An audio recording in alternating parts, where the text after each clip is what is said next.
అయ్యో దేవుడా, నా గొలుసు బాయే, సకదనాల గొలుసు బాయే, ఒకటే ఉండే నాకు. ఏందమ్మా లేస బాధపడుతున్నావు? ఏం చేయత్తమ్మా, ఫంక్షన్ పోయి వచ్చి గొలుసు ఆడబెట్టినా, పెట్టి ఇక డోర్ పెట్టలేదు, ఏం పెట్టలేదు, నైట్ అట్నే పడుకున్నా. నీ కొడుకేమో ఊరికి బాయే, ఆయన పోయినప్పుడు డోర్ పెట్టుకోవే, జాగ్రత్త ఉండవే అని చెప్పిండు. నేను అట్నే ఫంక్షన్ పోయి వచ్చి అలసిపోయి పండుకున్నా. నా గొలుసు దొంగలు తీసుకపోయి అత్తమ్మ. డోర్ తీసిందంటే దొంగలు వచ్చినట్టే కదా లెక్క. అంతే.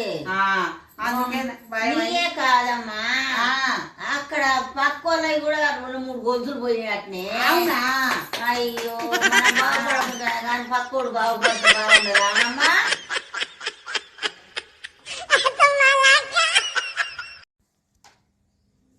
టమాటా పచ్చడి పెడతానని చెప్పి పెట్టినావమ్మా?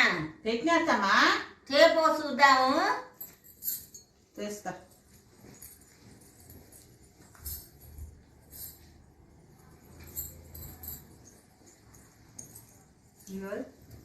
అలా ఉప్పు చూడమ్మా. చూస్తా. ఏందమ్మా అట్లా కలుస్తావు? ఓకే, ఉప్పు చూడమంటే కదా, నాకు దొరకలేదు ఉప్పు. అయ్యో రా